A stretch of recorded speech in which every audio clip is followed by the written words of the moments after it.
আনুশকা শর্মা নাই হয়তোবা এই জন্য জিতি নাই। এই ক্যাচের মূল্য নেই আমার কাছে যদি ম্যাচ জিততে না পারে। তার নামটাই ব্র্যান্ড, তবে আমি তার পায়ের নোকের যোগ্যতা রাখি না, সবসময় আমি কথাটা বলে আসছি। ইনশাল্লাহ আমরা কামব্যাক করবো।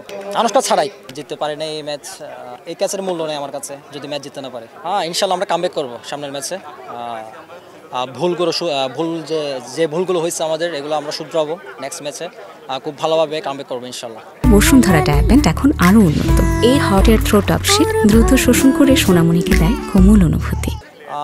ক্যাচ দিয়ে মন জয়, এই ক্যাচের আমার কাছে মূল্য নাই যদি ম্যাচ না জিতি। আমি চাইছি ম্যাচটা শেষ পর্যন্ত জিতি। এক ওভার আমাদের 4 রান লাগতেছিল, মনে প্রাণে চাইছিলাম যে পাবেল ভাইকে যদি কোনোভাবে আটকানো যায় ইনশাল্লাহ আমরা জিততে পারবো। না, তিনি তো ভালো প্লেয়ার, পাবেল ভাই সবসময় খেলে, দেখলাম শুরু থেকেই মেরে দিছে। আমাদের বোলিং, ফিল্ডিং, ব্যাটিং সব কিছুই আবার ভালোভাবে গোছানো দরকার আমি মনে করি। হ্যাঁ, প্রচুর। তাকে দেখে আমার শেখা, তার লাইফস্টাইল, তার ক্রিকেটিং শটস, তার মানে সব কিছুই ফলো করি আমি। এই বিষয়টা আমি অ্যাজ এ ফ্যান হিসেবে তার ভালোভাবে উপভোগ করি, যে তার মতো হতে পারছি। তার মতো হতে তো পারবো না, সে তো অনেক উপরের লেভেলের, অনেক স্টার, অনেক বড় স্টার। তার ব্র্যান্ড ভ্যালু তো আকাশ ছোঁয়া, তার নামটাই ব্র্যান্ড।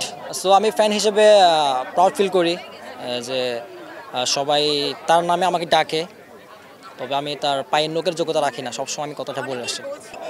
হতে পারে ওইটাই, হতে পারে এটাই যে আনুশকা শর্মা নাই হয়তোবা এই জন্য জিতি নাই। যদি সাপোর্ট পাইতাম হয়তোবা জিততাম। সে তো সাপোর্ট দেওয়ার জন্য চলে আসে বিরাটকে সবসময়। না, মনের ম্যাচে আনবো না, এখন চিন্তা ভাবনা নাই। ইনশাল্লাহ আমরা কামব্যাক করবো আনুশকা ছাড়াই। আমাদের কনফিডেন্স একটু লো ছিল শুরু থেকে, আমরা একটু ঘাবড়ে গেছিলাম। আমাদের বোলিংটা বাজেভাবে শুরু হয়েছে, ফিল্ডিংটাও, সব কিছু মিলিয়ে সব কিছু শুধরাই নেক্সট ম্যাচে আমরা কামব্যাক করার আশাবাদ রাখছি।